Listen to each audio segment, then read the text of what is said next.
بسم اللہ الرحمن الرحیم۔ السلام علیکم ورحمۃ اللہ۔ آخر کار عمران خان سے جو انتقامی کارروائی کی گئی اس کا قدرت نے انتقام لینا شروع کر دیا ہے، اور پہلا جو قدرت کا نشانہ بنا ہے انتقام کا وہ بنا ہے چیف جسٹس اسلام آباد ہائی کورٹ جسٹس سرفراز ڈوگر۔ اس طرح سے وہ شکنجے کے اندر پھنس گیا ہے کہ اب اس کا نکلنا وہاں سے ناممکن ہو چکا ہے۔ اور یہ دونوں جو معاملات سامنے آئے ہیں اسلام آباد ہائی کورٹ کے اندر، اس کا ڈائریکٹ تعلق بنتا ہے عمران خان کے ساتھ، اور عمران خان کے خلاف ہونے والی تمام کی تمام اب انتقامی کارروائیاں کرنے والے لوگ خود انتقام کا نشانہ بننے جا رہے ہیں۔ اب اسلام آباد ہائی کورٹ کے اندر ہوا کیا؟ اسلام آباد ہائی کورٹ میں جو چیف جسٹس سرفراز ڈوگر ہیں ان کو جس طریقے سے غیر آئینی غیر قانونی طریقے سے لا کے بٹھا دیا گیا، انہیں چیف جسٹس بنا دیا گیا۔ اب ہوا یہ ہے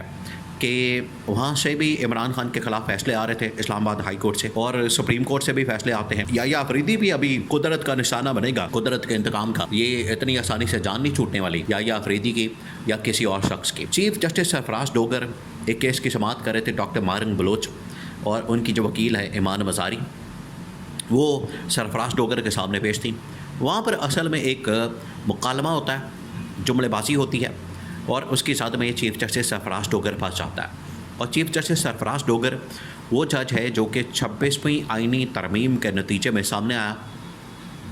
26ویں آئینی ترمیم کے نتیجے کی پیداوار ہے، اور اس وجہ سے کہ آؤٹ آف ٹرن بغیر سینیورٹی کے اس کو لا کے یہاں پر بٹھا دیا گیا۔ اب ہوا کیا؟ وہاں پر چیف جسٹس سرفراز ڈوگر نے ایسے جملے کہہ دیے ایمان مزاری جو کہ خاتون وکیل ہیں انہیں، جس کی وجہ سے ان کو اب قانونی چارہ جوئی کا سامنا کرنا پڑا ہے۔ ہوا یہ کہ ایمان مزاری وہاں پر موجود تھی، کیس ختم ہو گیا، سماعت مکمل ہو گئی۔ چیف جسٹس سرفراز ڈوگر نے جاتے جاتے ان کے اوپر جملہ کس دیا کہ آپ باہر جا کے مجھے ڈکٹیٹر کہیں گی، میرے خلاف وی لاگ کریں گی، میرے خلاف پروگرام کریں گی۔ تو ایمان مزاری خاتون وکیل نے کہا کہ نہیں، میں سر اس طرح کا کوئی کام نہیں کرتی، اور آپ نے یہ سراسر زیادتی کی، غلط بیانی کی اور میرے اوپر الزام لگا دیا۔ اب ایمان مزاری کے جو شوہر ہے وہ اپنی اہلیہ کے ساتھ ایمان مزاری کے ساتھ وہاں پر موجود ہیں، وہ بھی وکیل ہیں، وہاں پر موجود تھے۔ تو جب چیف جسٹس سرفراز ڈوگر نے جو جملہ کہا وہ بڑا خطرناک تھا۔ سرفراز ڈوگر نے کہا، جج نے کہا کہ ہادی چٹھا جو ایمان مزاری کے شوہر ہیں انہیں مخاطب کرتے ہوئے کہا کہ آپ اپنی بیگم کو سنبھالیں، آپ اپنی بیوی کو پکڑیں، کیونکہ اگر میں نے پکڑ لیا تو پھر میں نے چھوڑنا نہیں۔ یہ جو جملہ تھا یہ پورے میڈیا کے اندر، پورے پاکستان کے اندر، دنیا کے اندر رپورٹ ہو گیا۔ اب یہ ڈائریکٹ ہراسمنٹ میں آتا ہے کیونکہ یہ زوم آئینی جملہ ہے۔ اس کے اوپر ایمان مزاری نے باقاعدہ ہراسمنٹ کا کیس، ہراسمنٹ کی تحقیقات کے لیے چیف جسٹس اسلام آباد ہائی کورٹ جسٹس سرفراز ڈوگر کے خلاف ایک کمیٹی بنانے کا کہہ دیا، اور کمیٹی بن گئی ہے جو کہ اس کی تحقیقات کریں گی کہ چیف جسٹس کا جملہ کس بنیاد کے اوپر تھا، ہراسمنٹ میں آتا ہے، اور کیا کسی خاتون وکیل کو ایسا جملہ کہا جا سکتا ہے یا نہیں۔ یہ ہے اصل معاملہ جس میں چیف جسٹس سرفراز ڈوگر اس کی لپیٹ میں آ گیا۔ اب اسے یہ جو نظام اس کو سپورٹ کر رہا تھا، یہ جو پورا نظام چیف جسٹس سرفراز ڈوگر کو لا کے یہاں پر بٹھا گیا اور چیف جسٹس یہاں پر بن گیا، یہ ممکن نہیں۔ عمران خان تو پہلے بھی یہ بتا چکا ہے کہ اسلام آباد ہائی کورٹ کا چیف جسٹس جو اس سے پہلے تھا جسٹس عامر فاروق، وہ بھی عمران خان کے خلاف تھا، مخالف تھا، عمران خان کے خلاف فیصلے کرتا تھا۔ یہ جو موجودہ چیف جسٹس سرفراز ڈوگر، اس کو بھی عمران خان کا مخالفت کی وجہ سے لا کے یہاں پر بٹھایا گیا، اور اسی طرح سے باقی ججز۔ تو جو بھی جج اس اعلیٰ عہدے کے اوپر آ کے براجمان ہوا ہے، اس اعلیٰ عہدے کے اوپر آ کے بیٹھا ہے، اس کو آخر کار اس قسم کی پریشانی کا سامنا کرنا پڑا ہے، اور اس قسم کے مسائل کا سامنا کرنا پڑا ہے، کیونکہ یہ لوگ سمجھتے ہیں کہ اب ہم آ گئے ہیں، اب ہمیں کوئی روک نہیں سکتا، اب ہمیں کوئی ٹوک نہیں سکتا، اور ہم یہاں پر آ کے جو مرضی، جس کو مرضی، جو دل میں آئے کہتے پھریں۔ لیکن اب ان کو مقدمات کا سامنا کرنا پڑے گا، اور انتقام جو ان لوگوں نے لیا تھا، اب قدرت کے انتقام کا ان کو سامنا کرنا پڑے گا۔ اور چیف جسٹس سرفراز ڈوگر کے خلاف باقاعدہ طور پر کارروائی کا آغاز کر دیا گیا ہے۔ اب اسلام آباد ہائی کورٹ میں بہت بڑی ڈیولپمنٹس ہو رہی ہیں، بہت بڑی ڈیولپمنٹس۔ وہاں پر اب وہ تمام ججز جو کہ آئین کے اوپر چلنے والے ہیں، میرٹ کے مطابق فیصلہ کرنے والے ہیں،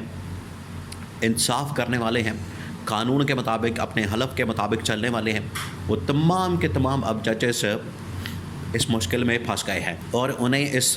کارروائی کا سامنا کرنا پڑا، انہیں انتقامی کارروائی کا سامنا کرنا پڑا۔ اس کی ایک بہت بڑی مثال طارق محمود جہانگیری کی ہے۔ اب طارق محمود جہانگیری جس نے جو الیکشن ٹریبیونلز ہیں اس کا کیس سنا، اس کا کیس پکڑا اور 8 فروری 2024 کے جو انتخابات ہیں ان کو کھولنے کی بات کی، ان کی دھاندلی کی بات کی اور اس کے اوپر سماعت کی، لیکن جسٹس طارق محمود جہانگیری کو آج چیف جسٹس سرفراز ڈوگر اور باقی ججز کی جانب سے سخت مخالفت کا سامنا کرنا پڑا، کیونکہ جسٹس طارق محمود جہانگیری نے انصاف کا علم بلند کیا تھا، حق کی بات کی تھی، سچ کی بات کی تھی، تو انہیں اب نہ صرف وہاں عہدے سے ہٹانے کی بات کی جا رہی ہے بلکہ ان کو بہت سارے بینچوں سے بھی الگ کر دیا گیا ہے۔ تو یہ اس قسم کی وکٹمائزیشن، باہر تو آپ پولیٹیکل وکٹمائزیشن تو سنتے ہیں، باہر پولیٹیکل وکٹمائزیشن ہوتی ہے، پارٹیاں آپس میں کرتی ہیں، دستوں گریبان ہوتی ہیں اور کیسز اور مقدمات بناتی ہیں، لیکن اندر یہ جو جوڈیشل وکٹمائزیشن ہے یہ پہلی مرتبہ آپ نے دیکھی ہے، صرف عمران خان کے بغض میں، عمران خان کی مخالفت میں، عمران خان کی وجہ سے کہ وہاں پر اب جوڈیشل وکٹمائزیشن ہو رہی ہے اور جوڈیشلی لوگوں کو وکٹمائز کیا جا رہا ہے، ٹارگٹ کیا جا رہا ہے، نشانہ بنایا جا رہا ہے، صرف اس وجہ سے کہ عمران خان کے یہ حق میں فیصلے کیوں کرتے ہیں۔ یہ ہے اصل حقیقت۔ تو آپ اس سے اندازہ کریں، آپ اس سے امیجن کریں کہ 26ویں آئینی ترمیم کس وجہ سے کی گئی، 26ویں آئینی ترمیم کرنا کیوں ضروری تھا ان کے لیے، کیونکہ اگر یہ لوگ 26ویں آئینی ترمیم نہ کرتے، اگر ان لوگوں کی جانب سے 26ویں آئینی ترمیم نہ کی جاتی تو یہ پاسبل ہی نہیں ہونا تھا کہ عدالتوں کو یہ مینج کر سکتے، عدالتوں کو یہ مینوور کر سکتے، عدالتوں کو یہ کنٹرول کر سکتے، یہ پاسبل ہی نہیں ہونا تھا۔ یہ